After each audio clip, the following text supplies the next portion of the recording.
Na verdade é o seguinte, eu quero ser isso, eu quero ser aquilo. Todo mundo tem um grau de caçador e um grau de fazendeiro. Todo mundo. Antigamente você poderia ser um caçador no grau 5, 6 e 7, e você poderia se dar o luxo de ser um fazendeiro no grau 1. Você ia vender bem? Ia. Por quê? O caçador é aquele cara que apareceu um cara na frente dele, ele começa igual um pitbull antes de atacar, ele começa a tremer, de nervoso, e ele começa de qualquer jeito querer fazer a venda para esse cara, e faz. De qualquer jeito não, usando todos os meios, porque ele não vai perder. O cara apareceu, ele é pitbull, não adianta, ele vai caçar o cara. Tá certo? Ele não vai perder aquela venda de jeito nenhum. Sem estudo, se precisar chamar o supervisor, se tiver que brigar com todo mundo da empresa, vai lá, vamos brigar, porque eu não vou deixar perder essa venda. Esse cara tá aqui embaixo, falou que vai assinar, ou esse cara não quer assinar ainda, mas eu já senti que ele vai brigar de todo jeito que ele vai fazer acontecer. No boom do mercado imobiliário, aparecia gente para comprar imóveis, o que não faltava era gente para comprar apartamento. Então um caçador pegava, fazia o quê?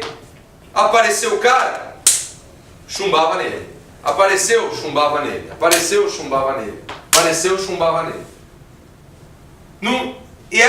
A discussão era quanto tempo esse cara conseguiria ficar nocauteando o máximo de pessoas por dia. Porque, todo mundo que aparecia ele botava pra dentro, porque ele era porrada, era sangue na mesa o tempo todo.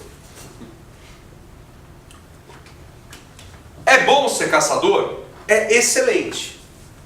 Só que existe uma qualidade que está junto com o caçador e existe uma qualidade que está junto com o fazendeiro.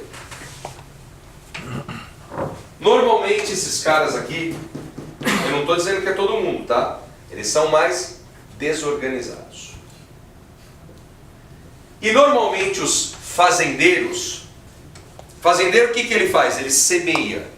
Então ele coloca a semente, ele rega todo dia, ele fala com as pessoas, ele vê o que tem de melhor e o que tem de pior de cada um da sua equipe. Ele conversa, ele convence, as pessoas olham para ele e falam assim: esse é o meu chefe. E diante disso executa os trabalhos, as pessoas aparecem e todo mundo trabalhando numa sinergia um pouco maior. Só que se o grau de caçador dele for baixo, ferrou. Ele não vai conseguir fechar. Por quê? Porque ele vai conseguir estabelecer toda a logística de trabalho, mas a cobrança da liderança, da briga na hora que tem que ser, se ele for, claro, um fazendeiro 5, 6 ou 7 e um caçador 1, 2, até com a equipe ele não caça. Até com a equipe na mesa, todo mundo lá, e ele não consegue se impor da maneira correta. Tá? Garanto para vocês estarem na função de vocês dentro dessa empresa, eu acho que menos que 3 aqui, nenhum dos lados nós temos aqui na mesa. Tá claro? Só que hoje você tem que ser bom ambas as partes. O fazendeiro é aquele que vai prospectar, organizar trabalho, vai organizar as frentes de trabalho, vai atuar, vai checar os dados que aconteceram no plantão, vai fazer uma reunião com mais dados, com mais lógica, mas ao mesmo tempo a equipe exige de você hoje tanto o fazendeiro quanto o caçador. Que o dia que esse cara chegar com um cliente aqui na mesa, se você se botar um fazendeiro na mesa, esse cara fala: botei o cara aqui, o cara não me ajudou como deveria. Ele precisa entender que lá você virou um pitbull. O cara apareceu aqui, chegou uma proposta, mesmo que você seja um fazendeiro em alta. Você hoje tem que trabalhar a organização da equipe e você tem que trabalhar a agressividade de um caçador ao mesmo tempo. Se você não é um grau alto aqui, como você seria? O que falta de skills, agora ficou chique em inglês, como que é? De habilidades para você conseguir ser um ótimo caçador. O que falta de habilidades para você ser um ótimo fazendeiro? Sempre um vai estar maior que o outro. Mas se você tiver um 6 aqui como caçador ou um 6 aqui como fazendeiro, no outro aqui você tem que ser um 4 pelo menos. Não pode faltar essas habilidades para você. Só que você precisa entender o seu jeito de atuar. Senão você vai achar que está ótimo da maneira que você está atuando, porque você não precisa dessas outras habilidades. Deixa eu fazer uma ligação. Vai lá, tranquilo. Se precisar fazer alguma coisa, vai, volta, não tem. Vai caçar. Então assim, a gente não pode perder a nossa equipe. A nossa equipe vai exigir do líder esses dois. Esse cara é ótimo em prospecção, esse cara é ótimo em fechamento. Não dá no mundo de hoje, onde a gente tem que ter uma atuação muito forte e os clientes não aparecem o tempo todo, não dá pra gente ficar esperando aparecer e achar que se eu for um bom caçador, eu vou lá, mato. Você não tem pra onde atirar, você não tem nem quem atirar. Se você não está fazendo um bom trabalho com a sua equipe de prospecção. É lógico que eu não preciso rever todos os cartões aqui, mas quando a gente fala de prospecção, para time de vendas, é as 4 frentes de trabalho e a indicação. É a estratégia comercial da sua equipe de vendas. E para a estratégia comercial da equipe de vendas, a gente já falou que a gente precisa do quê? Dos materiais da empresa, porque é como se os seus corretores e você fossem tipo um Rambo, mas sem munição. Você quer atirar para todos os lados, mas você precisa que a empresa te dê munição. Então você precisa do quê? Precisa de material para prospectar, para distribuir em algum lugar a sua equipe. Precisa do quê? Precisa de lista telefônica, precisa de telefone no plantão. As 4 frentes de trabalho, a sua equipe tem que estar atuando. Outro dia, o Egídio é prova. É prova porque junto comigo ele viu um fechamento disso daí. O Egídio foi campeão do ano passado, não foi, Egídio? E eu perguntei para ele o seguinte, eu fiz essa pergunta para vários gerentes daqui, tá? Eu fiz um bate-papo com alguns gerentes, depois eu não consegui nem completar, porque aí já começou o ano, já tive que viajar muito. Falei, quantos por cento da sua equipe trabalha realmente full com você? Né? E aí as respostas foram de 30% a 60%. Mais de 60%, a pergunta foi assim, do seu time, se você tem 10, quantos estão trabalhando agora? As respostas foram 3 dos 10, se foram 10, são 20, então eram 6, a 60%, a 12. Se foram 20, 12, se for 10, 6. O Egídio, se eu não me engano, a resposta dele foi assim, a minha equipe é uma equipe muito boa, é um time que está comigo faz tempo, é um time que eu tenho na mão. O meu time, 50% está trabalhando. Se eu não me engano, foi essa a sua resposta. Então, o que isso é? Se o campeão do ranking está com uma equipe com 50% trabalhando, que é ótimo, tá? Que é ótimo. Mas pense o seguinte, se a gente tivesse as pessoas contratadas saindo dinheiro do bolso todo mês aqui para todo mundo, a gente ia deixar 50%? Nunca. Nunca. Então, se você tem um legado para ser o melhor do ranking, o melhor do que for, esse quebra-cabeça tem que estar entrando na cabeça do seu time também. Porque se tiver lá dentro igual, você vai ter 100%. Isso é muito, exagerando nos dias de hoje, vamos pensar. Tá bom, você vai ter 80% do seu time trabalhando nisso. Você imaginou que muda isso no seu bolso e no bolso deles? É muita coisa. Vai lá. Isso aqui é o seguinte, o que é uma liderança situacional?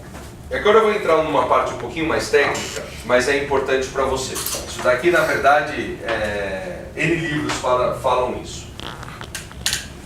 Tem o cara, eu vou explicar até antes, depois eu volto lá para cima. Tem o cara, tá tudo bem aí? Tem mais quantos minutos? Tem o cara que você precisa dar todo o direcionamento. Você precisa chamar o cara, falar o que tem que fazer, mostrar o que tem que fazer, ensinar para ele o que ele tem que fazer, para que ele consiga executar os trabalhos dele. Tem o cara que, além de você ensinar, você precisa ser um coaching dele. Todo mundo sabe de onde vem a palavra coach? Coach vem de antigamente, quando você tinha os cavalos e você tinha aquele no coxo lá, você precisava colocar os antolhos para direcionar esse cara para ele não errar o caminho. A cada passo que o cavalo dava, se era para ir para a direita ou para a esquerda, você tinha que puxar. Então esse nome coaching vem disso daí, que coaching é treinamento.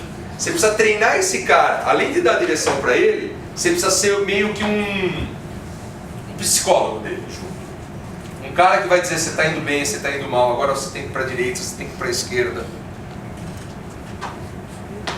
Tem o cara que você vai dar só um apoio. Cara, você está indo tão bem, ó, tamo junto lá, hein? Beleza. Vamos só ver como é que tá aqueles trabalhos, esse cara ele está num grau mais elevado. E tem um cara que você delega. Fala, ó, eu vou sair de férias agora, qualquer coisa aí, tira dúvida, fala com o Lima aí. Por quê? Porque ele é praticamente você. Você já pode delegar tudo para ele, que ele já vai cuidar da sua equipe como se fosse você. Ele já sabe fazer a venda do início ao fim, ele sabe tudo, sabe dos produtos, conhece todo mundo, sabe transitar na empresa. Se você pegar e colocar aqui os tipos de liderança que você tem que ter com cada um, você pode ter certeza que você vai colocar aqui do lado o nome de um monte de corretor que você considera que está nesse nível. Se você tem 20, que é só delegar, meu amigo, você está no céu. Nunca vi essa equipe. Isso é cíclico, né? Continuado. Você tem as quatro etapas que você tem que fazer, a pessoa... Tem mais um detalhe. Tem cara que você pode delegar hoje, que daqui a pouco ele volta para cá. Porque ele está com um problema familiar. Não crie receita de bolo para as pessoas. Quando eu coloquei isso aqui, é até engraçado, né? Eu mostro que tem uma técnica de cada um estar lá e falo, não crie receita de bolo. Porque por mais que a gente crie uma técnica de entender as pessoas, no mundo todos nós somos diferentes. Não tem nenhum que é igual a outra pessoa. Absolutamente todos são diferentes. E se todos são diferentes, não adianta eu querer uma receita de bolo perfeita, porque não vai dar certo. Você vai ter que entender o que esse cara é. E é lógico, diante disso, você entende que tem uma galera mais assim, uma galera mais assado, e você vai designar os trabalhos com cada um deles. Qual a diferença entre competência e empenho? Imagina o seguinte, eu sou um cara novo, acabei de entrar na empresa, eu estou cheio de vontade para fazer acontecer. Só que eu não sei fazer.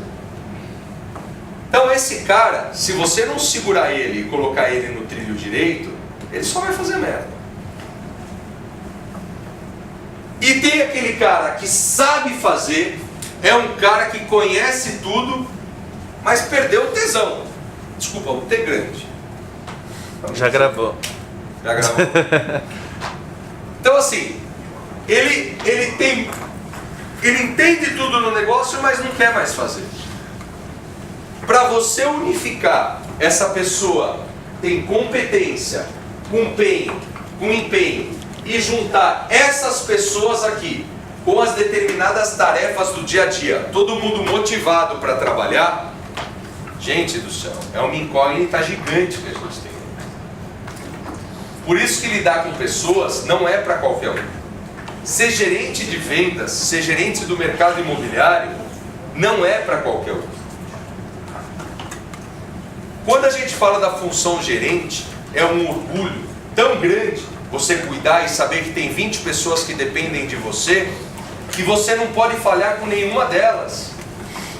Nenhuma delas. Porque as 20 pessoas têm família, todas elas dependem de fazer determinados trabalhos, e você tem que estar sempre aquele cara mostrando competência, motivação e fazendo com que eles tenham a competência e a motivação ao mesmo tempo. Por que é que vocês acham que a gente cria, algumas vezes mais, outras menos, mas se fosse depender só de mim, seria 100%, seria muito mais do que a gente cria hoje, campanhas de incentivo, que pode ser prêmios, que pode ser trabalhos, pode ser campanha de marketing. Para quê? Para a pessoa ter a motivação de executar o trabalho. Só que ela precisa saber o que ela precisa executar. E para isso você precisa saber que nível está o seu pessoal, para você juntar as pessoas com a tarefa correta de cada um deles. Se você pegar esse slide aqui, ele resume tudo que o gerente faz, teoricamente. Porque na prática, muitas coisas diferentes vão acontecer. Mas você tem que ter gente competente, empenhada a fazer o trabalho, executando bem aquele trabalho, que ele tem know-how para fazer aquilo acontecer. E diante disso, quais as tarefas dessa semana que você vai executar, que o seu time vai executar. Semana seguinte, que deu certo, que deu errado. Vamos manter ou vamos mudar? Se você faz essa rotina, não tem como dar errado. Só que eu sei que é difícil. Primeiro, que todo mundo de venda se vê num lado mais desorganizado. É verdade. Então, embutir o fazendeiro lá é mais difícil. Mas você tem que organizar a sua equipe e ter dados para cobrar dela. Se vocês pensarem agora e colocarem quais são as premissas da sua empresa esse ano, do seu time, se você ficou em dúvida no que você vai escrever, algum problema tem. Eu não vou deixar ninguém de calça curta aqui perguntando qual é o desejo da sua equipe, do seu time esse ano. Mas eu sei que nem todo mundo vê isso como a estratégia da sua empresa acontecendo esse ano. Se não tem, algum problema tem, porque vocês são uma empresa dentro da empresa. Vai lá, por favor. Outra coisa, eu falei que eu não concordo, mas eu não mudei o slide, tá?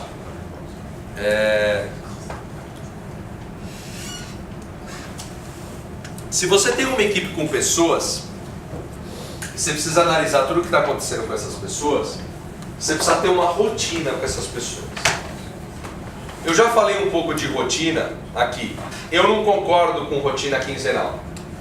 Na minha opinião, rotina é semanal. Semana tem 7 dias. Você não precisa de 15 dias para executar trabalhos tão diferentes para fazer uma reunião depois de 15 dias de novo. Eu tenho uma rotina que eu faço mensal e eu tenho uma rotina que eu faço semanal. A mensal é a rotina de fechamento, eu chamo cada diretor para dizer o que está acontecendo, mas a minha rotina semanal é analisar o que? Os problemas que a gente tem na empresa e ir mais a fundo. E aí, semanalmente, eu tenho essa rotina. Tenho rotina semanal de DEU, tenho rotina semanal, toda segunda de manhã eu tenho um comitê para aprovar terrenos no Brasil inteiro. Se você não cria uma rotina, você se perde. Nós somos seres humanos. Você precisa ter a data correta que você vai fazer aquilo. As pessoas até se habituam a isso e preferem. As pessoas acham que, não, imagina, fazer reunião semanal não precisa. Já falei o que eu queria da minha equipe semana que vem. Agora, mês seguinte eu vou falar com eles. Comigo é assim, eu dou a ordem e vamos ver o que acontece. Cara, você está totalmente errado. Totalmente errado. Se você não tem a proximidade de ter uma vez por semana com o seu time, conversar com as pessoas, ter um tempo para fazer reunião, analisando dados, programando a sua reunião, analisando qual é o planejamento de início, meio e fim da reunião. Eu já falei, eu conheço uma empresa, vocês sabem que a Ambev tinha matinal. Matinal acontece todas as manhãs. Então todo dia tinha reunião com todo o time de vendas. Todo dia.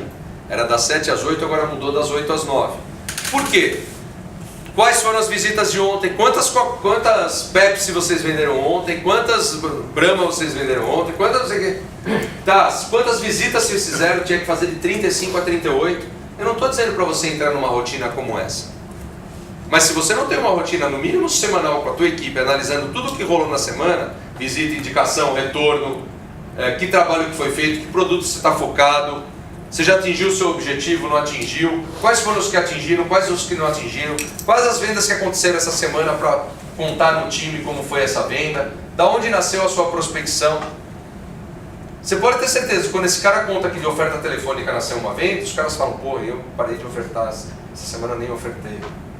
São detalhes, mas que fazem parte do nosso todo. Sem falar do sentimento de equipe. Teve uma vez que a gente teve uma corrida de automóveis. Lembra que vocês fizeram aqui? Era um simulado por equipe. Lembram disso ou não? Um evento que teve. Um evento.